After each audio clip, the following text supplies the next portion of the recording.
In today's episode, we have Russell Price. I was lucky enough to meet Russ while I was in Bali. He was facilitating an authentic relating event. And very quickly, I just saw how powerful of a facilitator he is and how much knowledge he has on the topics of confidence and authentic connection. In today's episode, he's going to share how he uses hypnotherapy as a way to really help people to unblock what has been keeping them from living that life of confidence. And he's going to share some really practical tips on how anyone can create more authentic connections in their life. Let's dive into it. Welcome to the show, Russ. Yeah, super excited to have you on. So just for our audience, I met Russ a few weeks ago. He was doing an authentic relatings event here in Bali. And yeah, as soon as I came here, I can just tell you just had this presence about you, this power, the way you facilitated. I really admired it. Someone who has facilitated other events. I really admired the way you just were able to bring a group together and just you shared just in between each, kind of exercise we did. You just shared such deep wisdom that fit and applied right, when it was needed. And yeah, I was really, really excited to get you on the podcast. And I was just so curious, hear more about your work. And the podcast was a perfect way to combine all of that.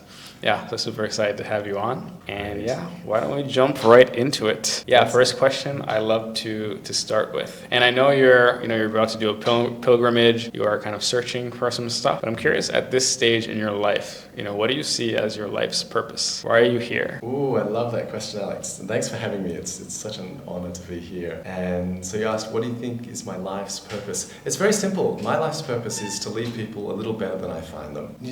What I've noticed, especially in the last 10 years and with the popularity of the internet, there's this thing of you have to find your purpose. What is your purpose? It's like this magic thing that when you find your purpose, usually through attending a very expensive coaching session, then everything will be right. You'll be in the land of milk and honey and unicorns and passive income and etc. And the purpose, what I found my purpose to be is very, very simple. It's just if I can leave someone a little better than I find them, that's my life's purpose right there and then. And it doesn't have to be flashy or amazing. I don't have to show the world. But it's something that is meaningful to me. And as long as I'm doing that, which I aim to do every day in all of my everyday interactions, then I'm good. I'm doing God's work. I'm doing the work of my heart. Everything else is a bonus. It's very simple for me once I work that out. My purpose is simply to leave people a little better than I find them. And some days I don't actually get it all right, and that's okay too. Yeah. That's beautiful because like you said, I think a lot of people, they feel all this pressure, they need to find a purpose. And they're if they don't have it, there's something wrong with them. There's something wrong. And it has to be specific. Yeah. But by keeping it just broad, it's just so much more expansive. It's freeing. Because then that's kind of your guiding light, what you're going to do. It's is this going to help people? Is it going to leave people better? And that makes it much more simpler of maybe you're interested or passionate about learning about this one thing and you can use that. Whereas if you have a kind of restricted purpose, you're kind of only focused in this area and there's all these other things that are amazing you could be passionate about, but you could be pushing it away because it doesn't fit into this specific box of your purpose. Yeah. Purpose is such an interesting concept. The other thing that's nice about this concept of leaving people a little better than I find them is that I need to remember that I'm a person as well. And if I need to make sure that I leave myself a little bit better every day as well and include that sense of care to love. Myself. Yeah, it's love all beings and yet you are a being exactly, too. Love yourself. Exactly. And the more holy you are, the more you're just going to bring to other people. Yes, that's right. So and then the other thing, because I've thought deeply about this question around, what's your purpose? Being as a therapist and a coach myself, this question of should I be helping people find their life purpose comes up. And what I've also recognized is that, sure, you might be very clear on your purpose. You might be I'm a podcaster, or I'm an entrepreneur, or I'm a this or a that. I'm a housewife, or I'm a husband, or I'm a father, etc. This is my purpose. But life, what I've noticed is life tends to be greater than any concept that we may have. And at a certain point, life is going to create circumstances which ask you to be even bigger than you are.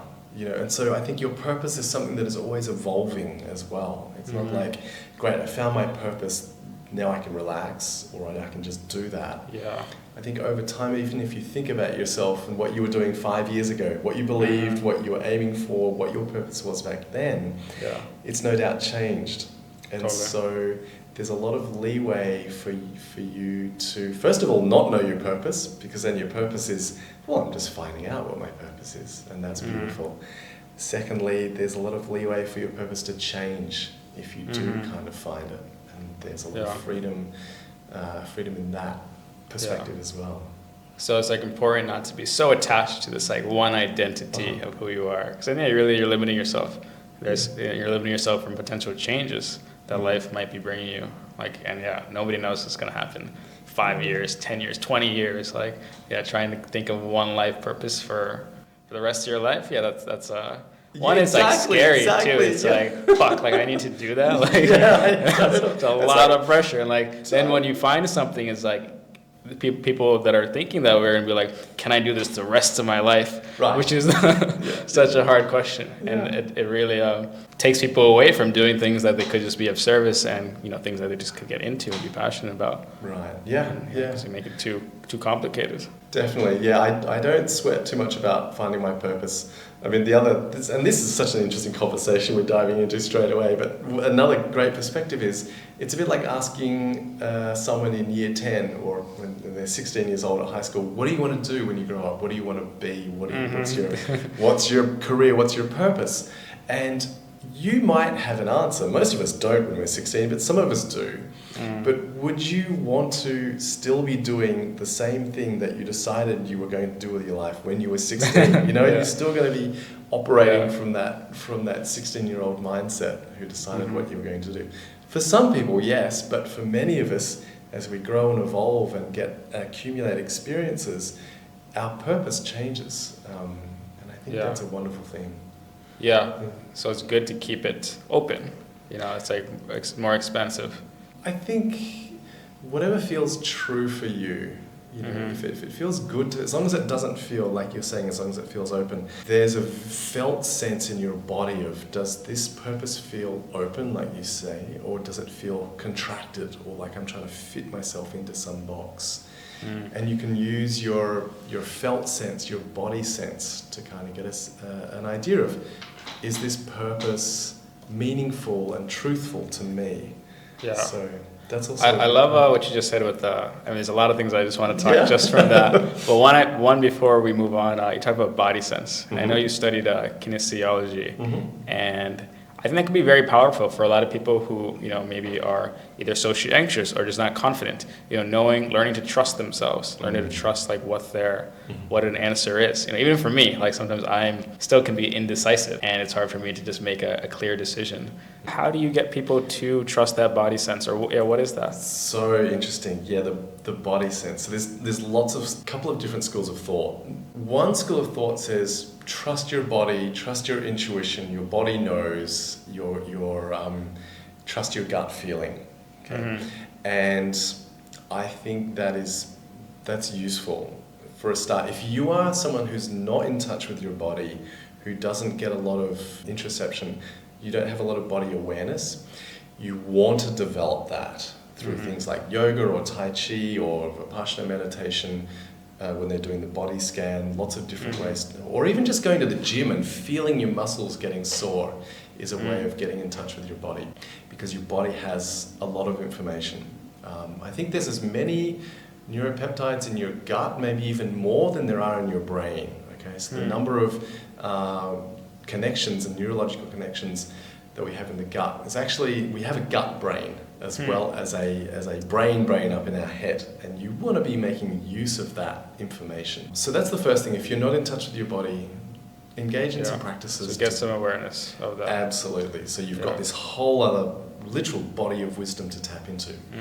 The challenge which arises is that once you do get in touch with the signals from your body, they can often be trauma imprints. Or you can get a sense of, like there's that wonderful book, The Body Keeps the Score. Okay, so your body kind of records a lot of the experiences that we've had, and part of its role of the nervous system is to keep us safe. So if we're talking about social anxiety, for example, if you got bullied at school, for example, you went up, you introduced yourself to a group of people you didn't know, and then they started picking on you. Okay, that is going to feel bad in your body.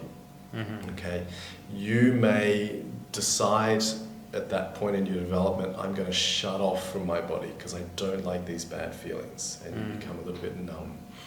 Then at a certain point, you get in touch with your body, and then you get all access to this greater wisdom of your body. You get more pleasure because you're in touch with your body, but you also have to deal with this, I've got this memory of this feeling coming up. So you've got this old memory of, say, being bullied at school when you're going to meet strangers, and that repeats itself, say, when you go into a room full of people you don't know. And so the body's wisdom would definitely give you these signals. It's up to us to integrate everything as an adult and to go, this group of strangers is probably a group of friends because I know that they're friends of my friends. I need to now work on metabolizing this sensation that is coming up in my body so that it's not giving me a fear response because it's anticipating what happened many, many years ago. And that's part of our role as, if you like, awakening or growing up or maturing or moving towards enlightenment or just becoming a master of achieving mastery of life. However you want to kind of speak about it, this is part of our role as we mature and become more capable in the world. So like listening to the body is useful in certain situations, but if it's like, if it's fear, if you go into a room and your body's telling you there's fear, you probably shouldn't listen to that because then you're just going to avoid. Yeah, that's an interesting framework. You should listen to it, but our challenge as people who want to become whole is to integrate that information. So it's like, yes, I hear that there's fear. Like, I don't want to shut that off because fear is useful. It keeps Don't us resist safe. it. Don't push it down. Exactly, yeah. To be aware of it. And then how do you use that? So let's say I walk into a party, right? And I feel this anxiety in my stomach. I feel like more restricted. You know, the fear might be telling me to get out. So I'm not going to follow like exactly what it's saying, but I'm going to be aware of it. And now, what do I do with that fear? Great question. We're right into the nitty gritty. Okay, so you walk into a party, there's that social anxiety, right, which I think we all have. And there's so many reasons for that social anxiety. But if we deal with, present moment experience and how do we deal with that? You have the fear in your body. Okay, you can metabolize that through the body or through the mind. Okay, so there's a couple of different pathways. Through the body, if you're feeling the fear, you can do multiple things. You can take a deep breath in to where you feel that sensation and just see if you can release that contraction. You can adjust. Kind of just breathe and relax. Exactly. Yeah. Breathe into it. Let it know that you feel it. Okay. Because often the fear is a part of us that wants our attention. Okay. And once we give it that attention, it can start to relax, and we can do that with the breath. Let's say your belly's really tight, okay, or you get butterflies in your stomach. Part of you, right, just wants to go into the room and enjoy yourself, and you're like, fuck this fucking butterflies, this really gives me the shits, right? You want to push it away.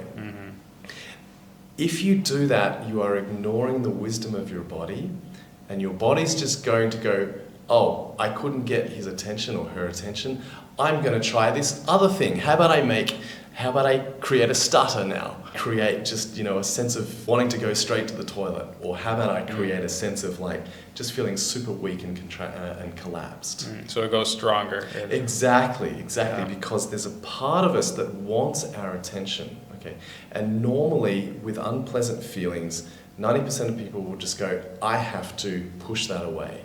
So then we start smoking cigarettes, we get drunk, we take drugs so that we can avoid. You just like avoid it. Yeah, we can avoid that. I've done it, I'm sure you've done it, most people have done this kind of thing. It's really like a coping mechanism. It's like a numbing mechanism because we don't want to feel that challenging feeling. Okay, so in the moment, you can take a breath in and just acknowledge that that feeling is there. And you can also look around you at all the ways in which you notice that you're safe.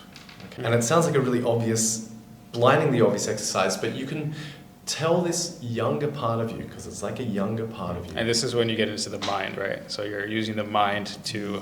Yes, yes, that's exactly right. Yep. Okay. So you can look around and go, the roof is there, it's not falling in, the walls are here, I'm safe. You can look for people who are having a good time. You can just make sure your body is still in space and you haven't died yet. That's often a really good thing. You can just name to yourself all the things in the room which you feel comfortable about. What you're doing is, we can treat the social anxiety like, if it helps to imagine that it's a younger, very young version of you. Almost like a, let's say it's like 4 or 6 years old and it's kind of having a bit of a tantrum. And you can just go, look, hey, look at all the things in the room that are fine, that you like. Where's your favorite color? Who's your favorite person? Is there a favorite drink here? What do you like about the music? Anything that helps you feel safe in the room, make an obvious, conscious choice to notice that and to take note of that and to explain it to yourself. Okay? So that you don't get hijacked by this part, which is going, oh my God, I'm going to get bullied or people are going to reject me again. Okay. Yeah. So that's going in through the mind. And then again with the body, you can breathe in, you can relax that part. You can adjust your posture so that you're straightening, you're standing, essentially standing taller and looking up. So when we look down, neurologically we are connecting to our body, to the information coming from inside. When we look up, we're connecting to the visual field, so we're connecting to things that are outside us. And generally, you can easily see for yourself, when people are depressed, they look down. When we look up, we're looking on the bright side of life, right? We're looking up at things. This is a very simple trick from neuro-linguistic programming. So make sure that your breath is in the belly, your shoulders are back, you're standing tall, and you're looking up. And then as you look up, just notice, even listen for all the things that you like to hear, just track for all the things that make you feel comfortable. And that will start to change your state, straight away. Amazing. Got right into some practical advice. 100%. Yeah. So one, just becoming aware of those sensations, that fear, and using the body as a way to show your maybe your younger self that was had this imprint that it is safe by 100%. Standing taller, because if you're standing taller, things must be good. Really open, things must be safe.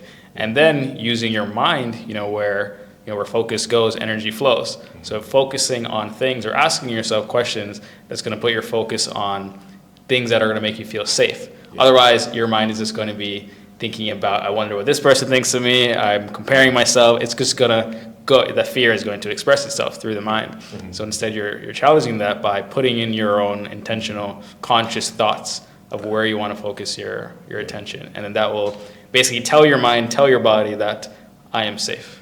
Is that basically it? That's a great synopsis. Yeah, that becomes your little ritual as you're going into these situations. Awesome. Well, amazing advice for people if they're in that situation. Obviously, they can't do some type of therapy. Like, they're in the situation, right? Yeah. These are tools that are always helpful, because we always have probably limitless numbers of traumas from the past, right? We're never going to. Maybe some people, but most people are never going to be fully released of their traumas, or they're never going to feel any anxiety. So it's important to have these tools in the moment, at their disposal. Yeah. If I was to sum it up in 3 steps, it's like breathe deep, look up, stand tall.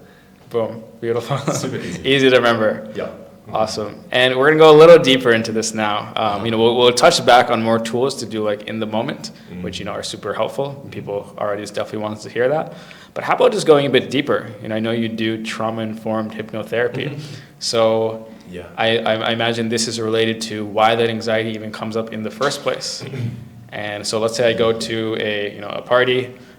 There's no reason, logically you think I shouldn't be scared. I'm not in danger. But your body, your past imprints believe there is a reason that you should have this fear, and it expresses itself. How do you deal with that? How do you do that deeper healing?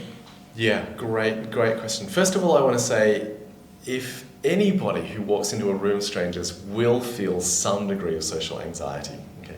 It's baked into us as human beings, as a species, that we are herd animals, and to be part of the herd means that we're going to be safe. And so there's actually, one of the reasons our brains are so big, our heads are so big, and we take so long to develop once we're born, is because a large part of our brain is devoted to social processing and social cues. And the easiest way to understand that is there's a part of you which is always going, do people like me? Am I safe? Will I be rejected? Will people like me? And you can feel this every time you hesitate to push a post on social media, or every time you go and meet somebody new, there's a little sense of anxiety, okay? And I want to say that I think every human being experiences this, because we're wired to be part of a tribe, and when we're on the outside coming in, we want to know that we're going to be accepted. So it's ingrained in us from evolution. Exactly. Yeah. So first of all, just normalize it. Everyone feels it. Don't feel ashamed about it. 1000%. Yeah. Don't feel ashamed. And then what do we do? So I'll give you my perspective of how I treat people with this kind of experience. With a little case study, I was working with a wonderful woman who had extreme social anxiety. So 10 years prior to seeing me, she had a nasty experience in college with a particular guy. And after that, she became a recluse. She didn't leave her room for about 10 years, except to go to her job or to go to this, I think there was one particular activity that she did, and that was it. She put on a lot of weight. And she was, as you can imagine, just very crippled by social anxiety. And what we did was pretty much what I was explaining in that quick tip. First of all, breathing into what she felt in the body, without going into any of the story about this has happened, that happened, blah, blah, blah. What we did was I talked her just through meeting the feeling and the sensation in the body, without any story about what it meant, without any need to try and understand it. It's just like, oh, there's some tingling in the belly, it feels like there's a weight on the shoulder, and you feel like you've got something on your head. And that's it. And so just tapping into that awareness without the judgment. 100%, yeah. Awareness without judgment, because the judgment is where all the challenge comes in as well. So 2 things are happening here. As you said, we're developing awareness without judgment. It's totally fine. Everyone feels a weight on their shoulders sometimes. Everyone feels butterflies in their tummy. That's great. You notice that. Secondly, I'm with her, and we're doing what's called co-regulating. So left to your own devices, if I push you into a room full of strangers, you're going to have to exert some energy to try and keep yourself stable, if you like. Or you will do some kind of behavior to kind of avoid or numb out from the challenging feelings. In therapy, in hypnotherapy, I'm there just basically loving the shit out of her and helping her co-regulate to meet these uncomfortable feelings and to just rest there on the edge of that awareness. So I'm not trying to push her into the anxiety. It's just like we're standing in the next room and noticing, oh, this is what I feel. If there's I'm helping her get some distance from the intensity of what she notices. And does that look like a meditation or something? Or what does that look like? Yeah, it looks like a very gentle conversation with her eyes closed, or with your eyes closed. Yeah. Okay. So she's always in control. She can open her eyes at any moment. She can say, this is too much at any moment. But she's able to basically use or to lean on or to access the energy that I'm bringing to just help her touch the edge of this uncomfortable feeling. Yeah. And that's one of the ways that we deal with trauma. We don't kind of plunge right into it. We're just feeling around the edges. What shape is this? And you can draw back at any time, and then you can lean in and get a little bit curious. Where else do I feel it? Is there a sound? Is there a color or a shape? And this is when we start to dive into the unconscious mind, because every sensation in the body will have a voice or a sound, and it will have an image, even if it's just a shape or a color. And this is like the computer code of the body. It's like the computer code of the trauma. These are like the imprints that are stored. That's right. That's exactly right. So we can try a little exercise now if you want. Sure. So if you're driving, I don't suggest you do this. But if you're not, and if you've got time to listen and you're resting somewhere, or you can just imagine something, then all I want you to do is to think of a happy memory. And you don't have to tell me what it is. We're just going to do this in person together, and for anyone who's listening, you can follow along. Find yourself in a comfortable position where you can just listen for the next couple of minutes. That's all it'll take. Cool. So I'll try this too? Yeah. Cool. You don't have to close your eyes, but if you are able to, you can close your eyes and think of a happy memory, something that brings you joy. And notice where you feel that in your body. This is going to be our guide. And just notice any good feelings in your body as you think of that happy memory. And as you do so, you might be aware of being able to hear something, and you might be aware of an image, whatever the image that is. And we're just going to try a couple of really quick things. Whatever image you notice, see what happens if you make it brighter, or if you make it more colourful, or you bring it nice and close to you, or you have it surround you in all directions, or you make it sparkling and glittering or moving, and just notice what that does to the sensations in your body. And then you can pop that picture back where it feels the most comfortable. And then listen out for any sounds you might hear. Perhaps you can hear people talking or laughing, or you can hear your favorite soundtrack, or maybe it's just the beautiful sound of silence or something even better.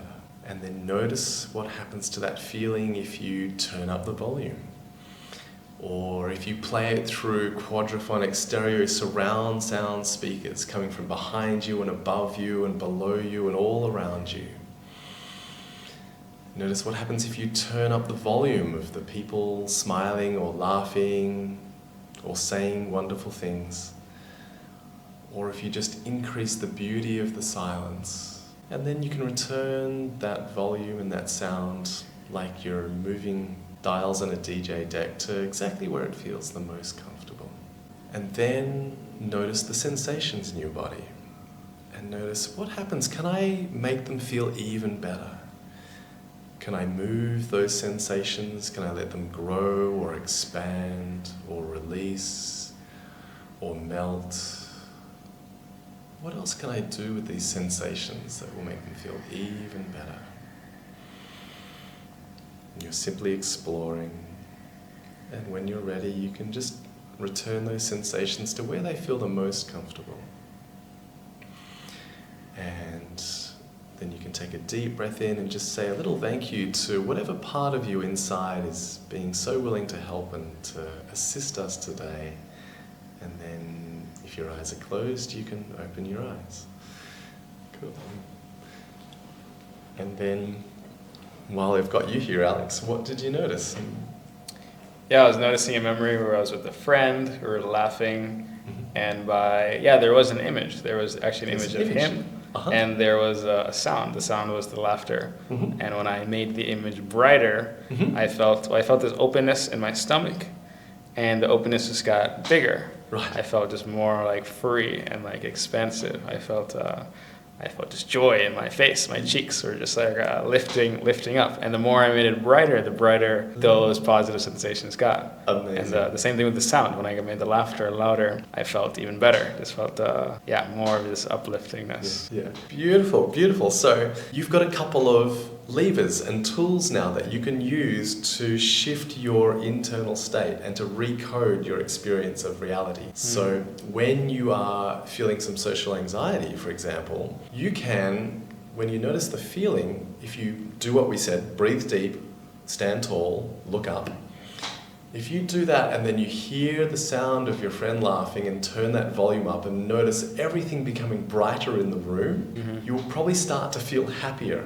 automatically, just because this is how you code happiness. Okay? So this is, once we understand how the trauma is coded, we can then start adjusting things as well. Okay? Do you want to try the second part of the exercise?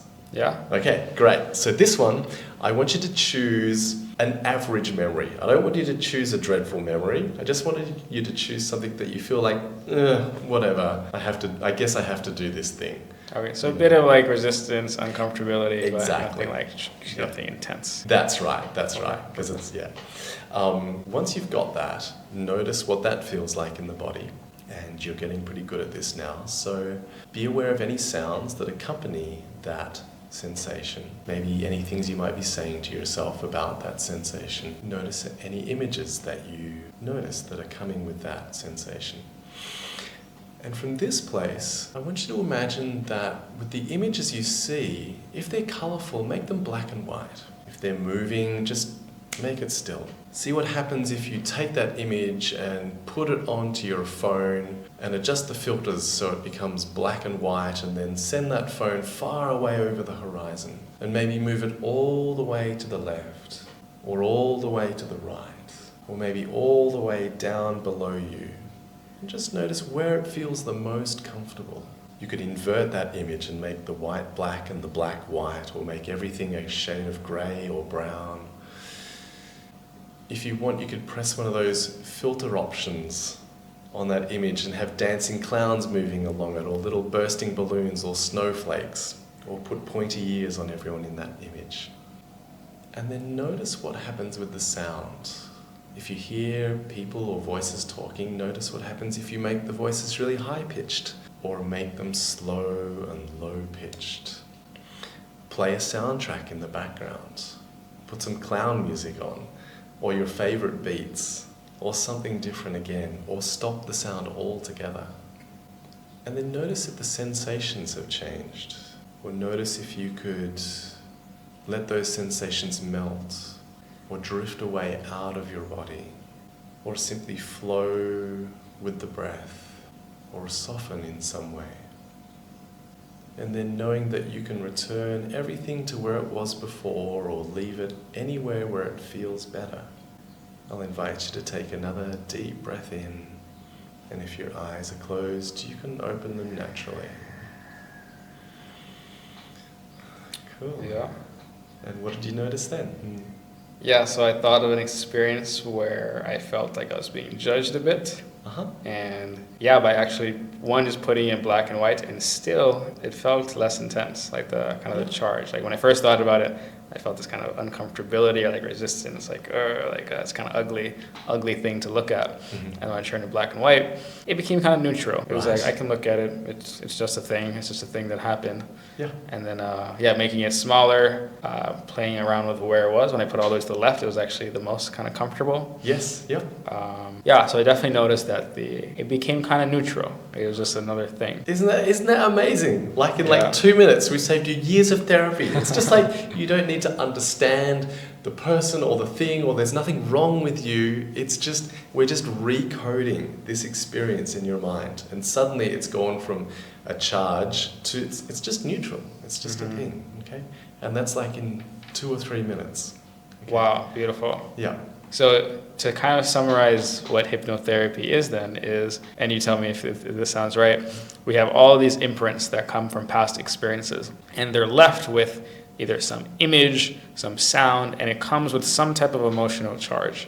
And you just showed that you can positively improve these things. And just if you do it positively, you can also go the opposite way. So you basically find these sort of negative experiences that left these imprints, you go back to them and you take away the charge from them. Yeah, that's right.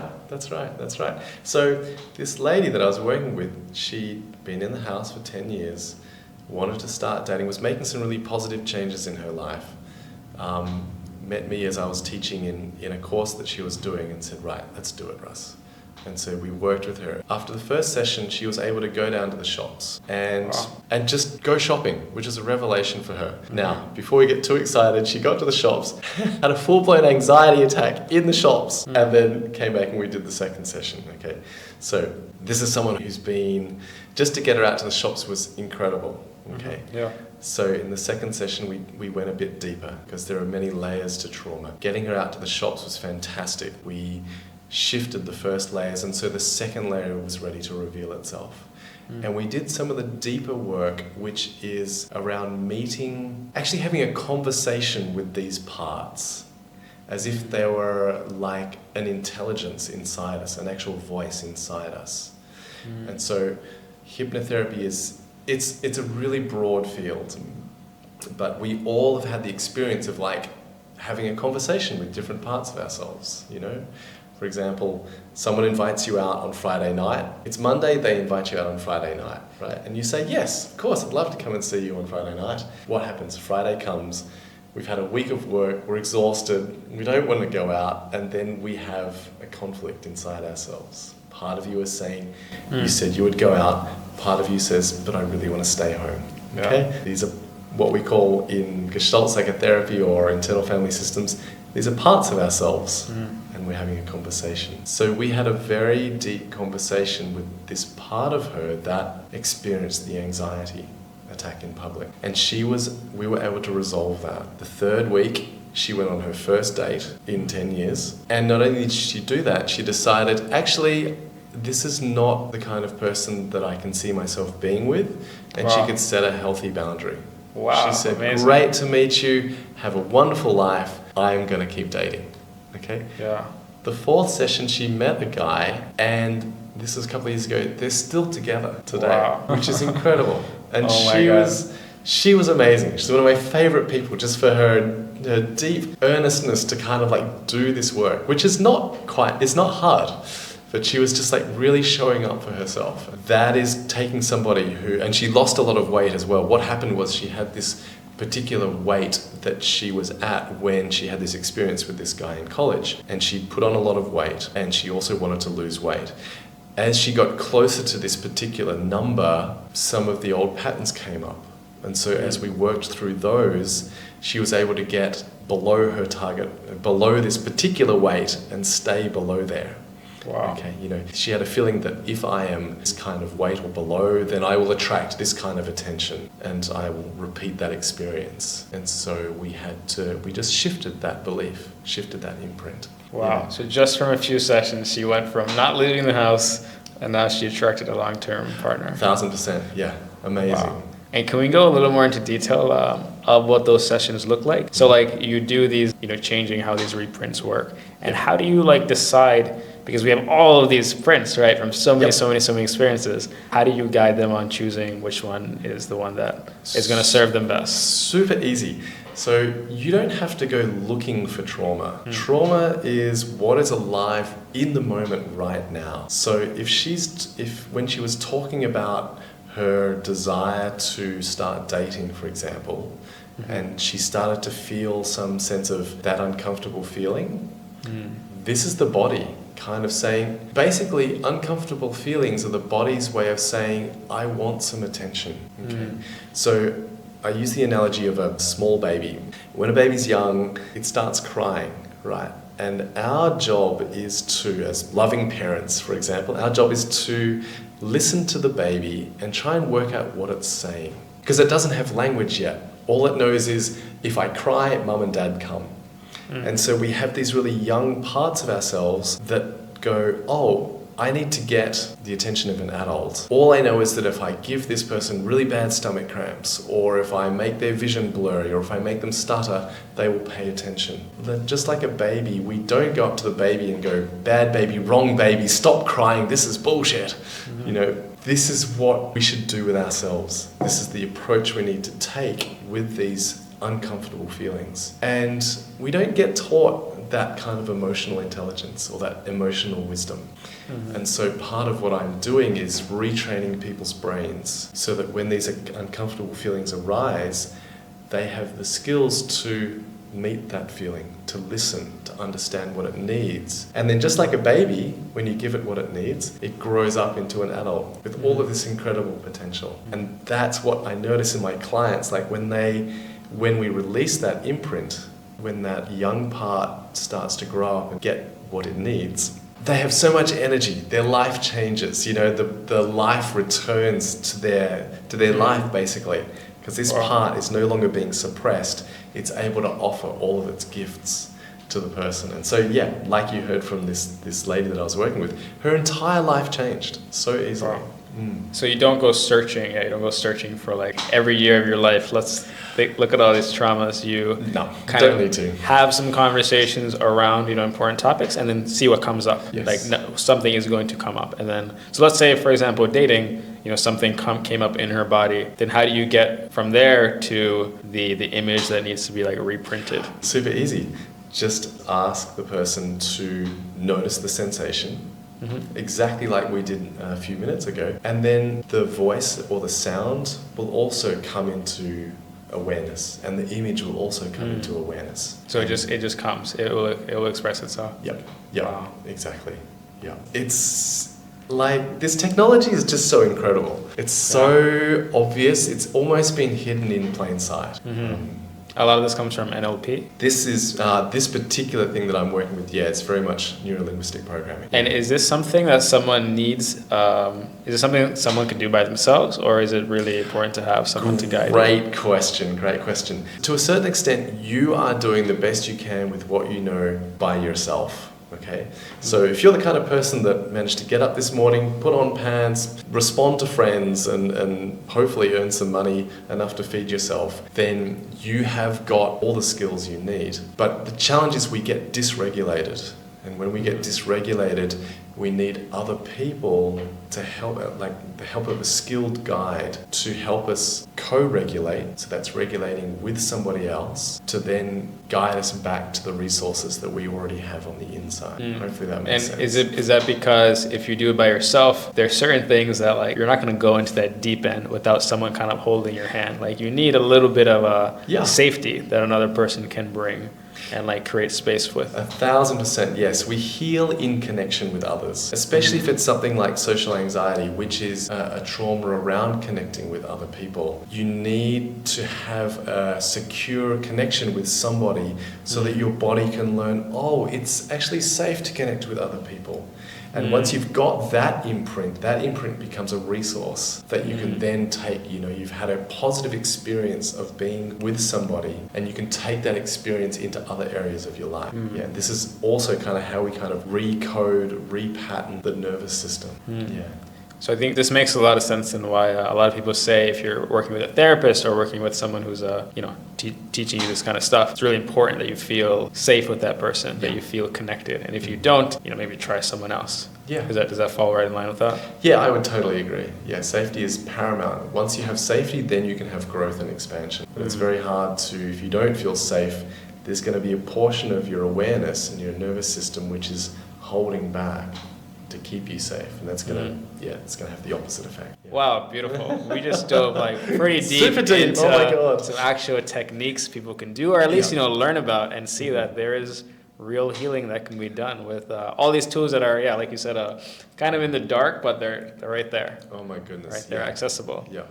Healing is much easier than you think. Wow. But it is a matter of getting past getting over our own bullshit and all the excuses and the reasons we have to not do the work. Yes. But once you're committed, it's very simple. Yeah. I have two questions then. One, what you just said, because so I'm in a few communities with a lot of people have social anxiety, and it seems like there is a portion of people who are looking to do work and looking to heal. There's another portion. There's something blocking them that they really just are looking for people to kind of talk to kind of cope and kind of validate that it's hard, but they're not really interested in, or they don't believe that they can actually make a change. So for those people that are kind of not wanting to, to go out and do some healing or do some work to improve, what do you think is blocking them? And what would you say to them? Yeah, it's a really good question. The first thing I would say to them is that you're perfect exactly where you are, that you don't need to change or to be any different. And if you are not wanting to do the healing, then there's probably a really deep reason why. And to first of all honor the intelligence of where they are in this moment. Okay.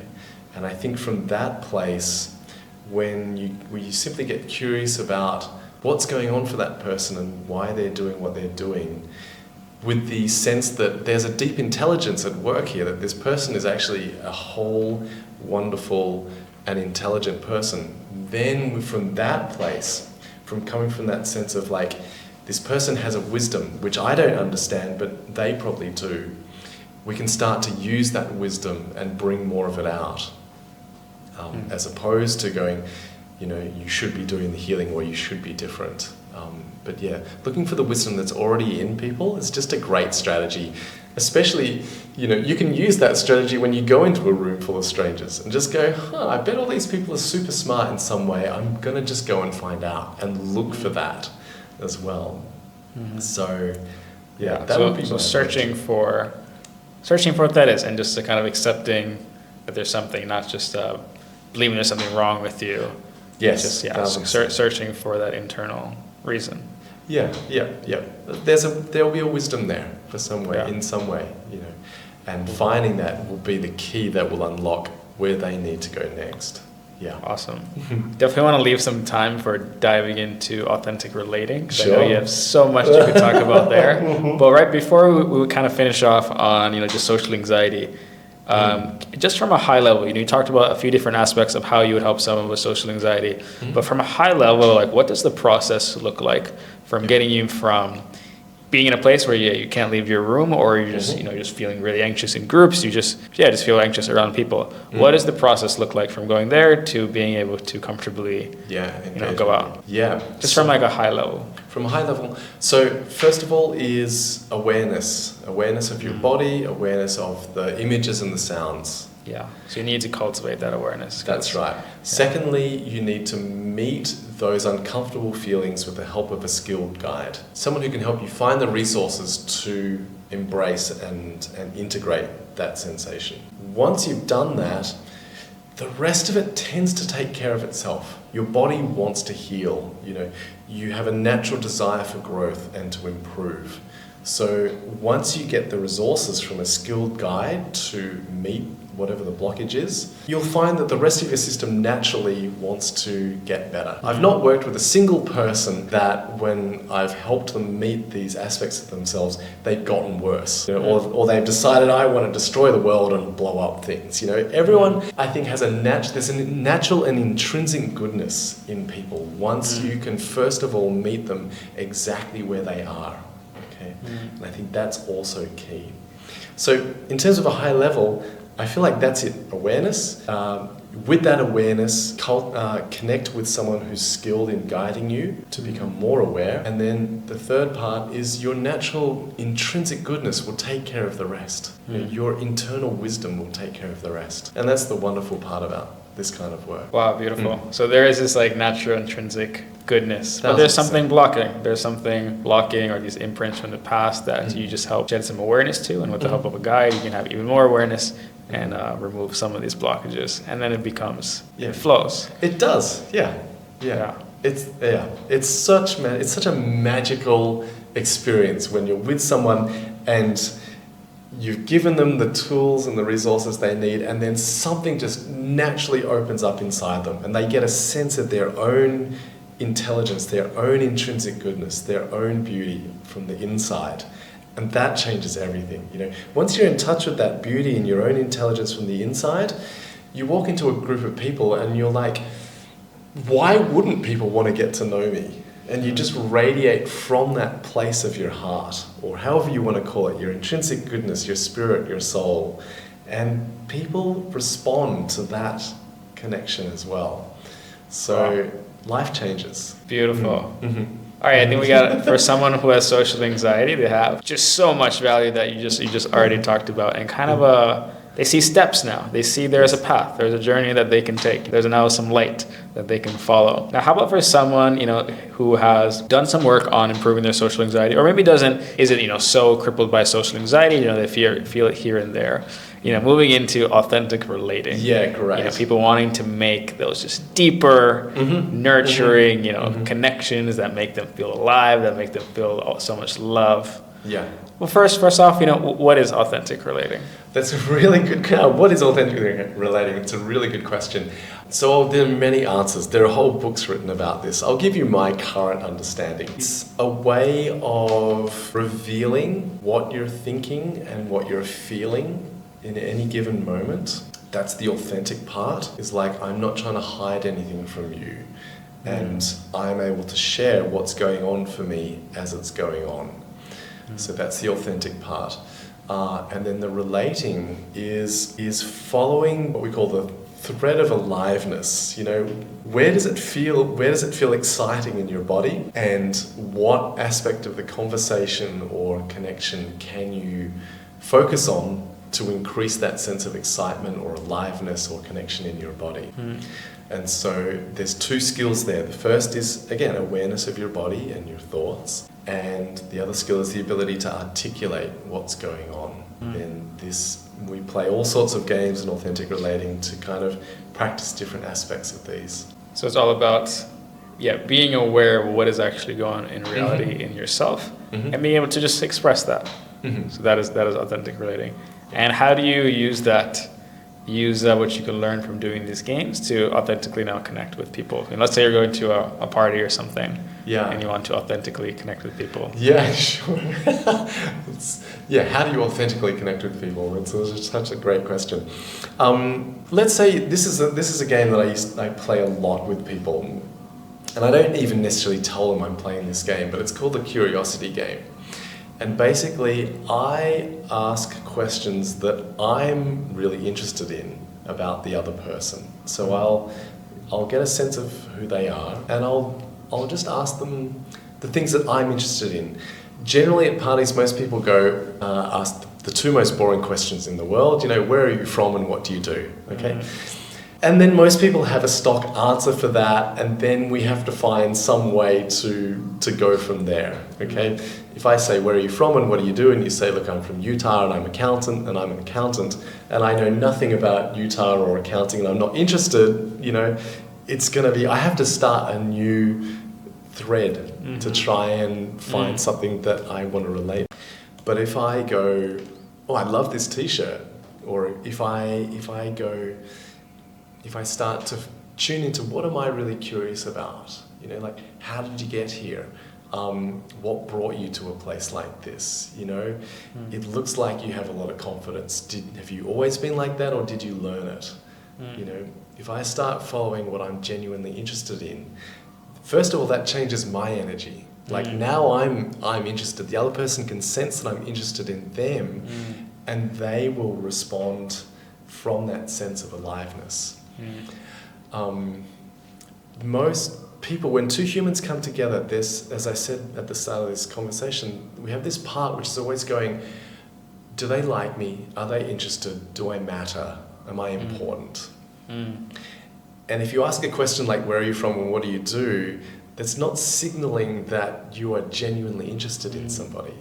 But when you ask a question like, did you travel far? Did you travel far to get here, and what was that like? Or, I assume you made a big effort to come out tonight. Is that always the case? Or something that you're really curious about. At an unconscious level, they know that, oh, this person's really interested in me. Yeah. They're making an effort. It's a real question. It's a real genuine question. They can sense that genuineness from it. 1000%. And then you can start continuing to follow that thread of genuine curiosity. Yeah, so tapping into that just real curiosity. Yep. Not thinking about what would sound good, what should I ask? 100%. It's like, what do I want to ask? Like, what do I genuinely, really want to know about the other person? Yeah, and I think asking. That genuineness is also, so when I started learning how to date, because I was super shy around girls, one of the things that kept me from talking to women that I was attracted to was shame around my desire. Okay, so I would desire them, I would want to get to know them, I'd probably want to kiss them, all the things, and I would feel shame around that. You know, that I'm a predatory male. I'm gonna be, you know, lecherous, and all these shameful thoughts would come with my genuine desire to get to know this person. So I had to do some work, much like I'm talking about, to meet that shame and to get curious about it and to welcome it in and to metabolize it, so that I was able to now go, it became neutral. I really like that girl. You know, it's really natural thing to do. You know, I'm attracted to women. She's looking beautiful. Of course, I'm attracted to her. And I'd let go of all the shame around that. So and very quickly, I mean, I'm sure there's a lot that goes into that, but from a high level, what does that look like to let go of shame? To let go of the shame. Similar to probably the process I was talking about at a high level. I'm aware of the shame and I'm not trying to push it away with alcohol or cigarettes or drugs or anything. It's like, okay, I feel the shame. Then, in this case, I was doing stuff in a workshop, but I've also helped men one-on-one to meet that shame, to repattern it in the ways that we just did before, and also to have a conversation with that part, you know, which is the deeper part of the hypnotherapy that I do. And when we start to make friends with that shame, we understand that it has a positive intention for us, and our intrinsic goodness can start coming to the surface again, because we're not trying to push it away. Okay, so maybe we can do a second episode about the actual mechanisms of that. But once I'd managed to let go of the shame, then I can go up, if I'm genuinely curious about a woman, I can go up to her and say, hey, I think you're amazing. I think you're beautiful. I'm really curious to get to know you. Would you like to? And just express what I would like to do. And if she says yes, great. And if she says no, great. Okay, because I'm also in my center. You know, my self-esteem is not dependent on whether she says yes or whether she says no. I'm just following what is alive for me and what kind of lights me up. You know, I'm like, you seem really cool. You know, I don't know what I'm going to say next, but would you like to find out? Can we have a chat? Yeah, you know, that's me being super honest. You know, I can be really honest about, I feel really awkward now next to you, but I also feel really excited. Okay, and so she knows two things. She knows that I like her, and she knows what I'm feeling, and she doesn't have to guess. Okay, and I'm also being really vulnerable. Okay, which, when we can be vulnerable with another person, evokes a sense of, you know, if someone's vulnerable, unless you're an asshole, you're not going to push them away or kick them while they're down. You're probably going to try and make them feel more comfortable in your presence. Most people will do that. Certainly the people that you want to spend more time with will do that, okay? So by being vulnerable and actually revealing what I'm feeling, it gives her the opportunity to come out and want to make me feel more comfortable. Okay? And then we can have a genuine conversation from there, which feels really alive. Rather than going in and doing the classic pickup things of like negging her or trying to demonstrate high social value. Oh my God, that sounds exhausting. You know, all the classic pickup lines that guys learn to do with girls and girls learn to do with guys. You can just let all of that go. So you can just authentically, you know, just express what's alive in you. If you have this desire or you think something about her, just say it without having to kind of play this game of trying to make her like you. You express it, and then it's up to her. Maybe she likes you back, maybe she doesn't. Yeah. So how about going into the if she doesn't? I think that's a reason why a lot of guys fall into pickup, is because they want everyone to like them. They want to get as many yeses as possible, and they're just so scared about the idea of rejection. So they think that they need to be this certain way. Yeah. So how do you deal with rejection? Yeah, that's a really good question. So rejection, there's an interesting concept which I know some people have a hard time with. But rejection, the first rejection is rejecting yourself. Okay, so if I go up to another person and I'm going to share that I like them. Okay. The first place that I need to build a relationship with is myself. You know, if I like myself, then what another person says about me doesn't impact how much I like myself. So from that place, I'm good. You know, there is no rejection because I haven't rejected myself. But if I'm going up to this person and trying to control the situation, get them to like me, get them to do something because I need validation, or I need to be loved, or I need to show that I can, you know, pick up the prettiest girl or kiss the prettiest guy in the room, then there's a way in which I've abandoned my own sense of self-worth or my own sense of self-esteem, and put it on this person to make me feel good. Yeah. And then, of course, if they say no, you get snapshot, you know, it's slingshot back to yourself, and you have to deal with the fact that you've rejected yourself. You've abandoned your own sense of self-esteem and put it onto somebody else. So if I notice that I really like somebody and I am afraid of being rejected by them, my first port of call is to do the self-inquiry into myself. Why am I giving my self-worth away to this person?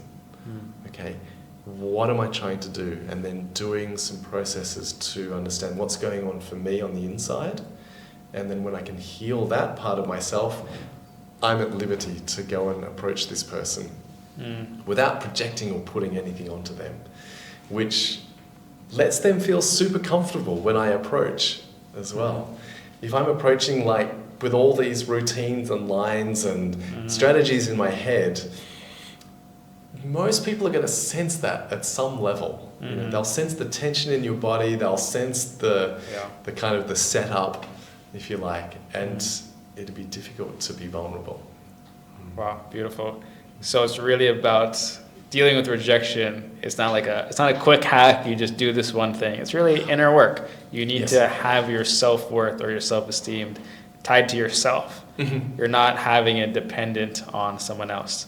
Like your self-worth isn't there needs to be a foundation that's inside, and you're not relying it on someone else validating you or someone else giving you that attention.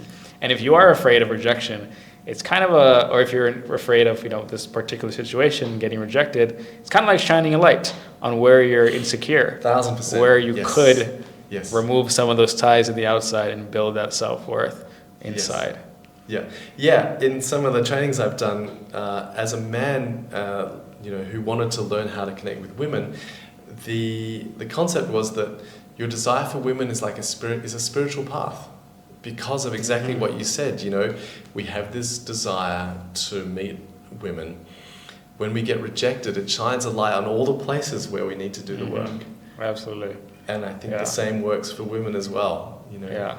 I think dating and business has been my two biggest areas of allowing me to grow. My goodness. And in the past, I used to see it only as growth, but it's really, it's a spiritual growth. Like all of these things are, shining a light where you can grow more. Awesome.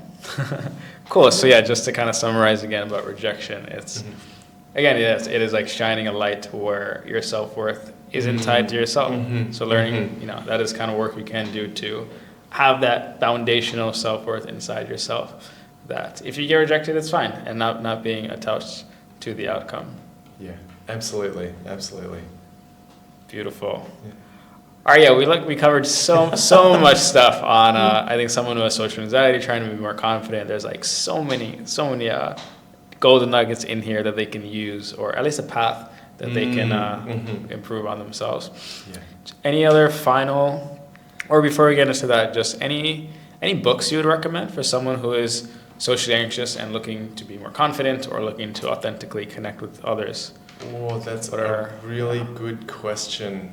In the realm, if I give a couple of books in the realm of dating and relating, I think if you're a guy, you should definitely read David Data's Way of the Superior Man. Absolutely brilliant. And if you're a girl, you can read, David Data has a book called Dear Beloved. I think, which will help you understand men, and anything by Alison Armstrong for women to understand men. Absolutely brilliant. And then for both, or for all people in general, anything by Esther Perel, Mating in Captivity, A State of Affairs. She has a brilliant understanding of dating and relationships. Beautiful. And then in terms of another good book is No Bad Parts by Richard Schwartz, who developed internal family systems. Will help you really understand this concept that you are composed of different parts, and they have different voices and different needs and different requirements. And it will also help you understand this sense of your intrinsic goodness, this true self that is also present. So you highly recommend that. Beautiful. Yeah. And a few more kind of speed round questions. Great. So we don't have to dive deep into. What are some of your favorite questions you love to ask someone when you meet them? Oh, favorite questions. Well, here's a couple. Tell me, what's something you wouldn't normally tell somebody you meet for the first time? Is a great question. You put me on the spot here. I normally have lists of great questions. And what's something you wouldn't tell people on the first date? Or what's something you wouldn't normally tell? Or if I knew you really well, what would I know about you? Yeah, I like that one. Yeah, that's a good one. Awesome, beautiful. And another question, what are some, do you have some daily habits or practices that you kind of do like a ritual or just, as a habit that helps you maintain your confidence? Meditation is super good, and writing, journaling, super good. Yeah, Beautiful. These are both really great awareness practices that will help you meet the parts on the inside and start to love them. Beautiful. Amazing. All right. Any final thing, any final message you would say to someone on their confidence journey looking to connect with people? Yeah. The thing that strikes me is if you're feeling challenged around confidence or social anxiety, reaching out and getting support is super necessary, because in many ways you can't do it by yourself, but you have everything you need inside you. And by connecting with someone who's a skilled guide or a good friend or both, then you can positively imprint yourself. You can start connecting to your own inner resources and your own intrinsic goodness, and that will lead you forward. But please don't kind of suffer needlessly, If you can get help, then just make use of it, because life changes for the better after that. Yeah. So it's something I took years to learn, because I thought I can do this all by myself. And when I started getting help, I'm like, why did I not do those sessions like 5 years ago? Life would have been so different. So really encourage people to go out and just receive, get and find and receive help. Right, there's probably always some resistance to wanting to get help, but help is so helpful. Help is so helpful. And you've got, I want people to enjoy their lives, There's no reason not to start enjoying your life straight away. So just go and do what you need to do. Beautiful. Yeah. And if people want to learn more about you, or I don't know if you're taking clients or you have any online resources that can help people, Everything will be on my Instagram, which is The Heart Alchemist, the.heart.alchemist. Drop me a line, drop me any questions, let me know what you learned from this, and I'd love to connect. Beautiful. Yeah, I'll link that in the show notes. And amazing. Beautiful. This was an amazing conversation. Thank you so much, Russ. Yeah, thanks for inviting me, Alex. Thanks for listening. Thank you guys so much for sticking with us till the end of this episode. If you liked the episode, please leave a review on whatever platform you're listening to. It makes a huge, huge help for us. So please do that. We have some amazing people already lined up for the next several podcasts. So you definitely want to stay tuned for that. And thank you for watching, and I'll see you in the next episode.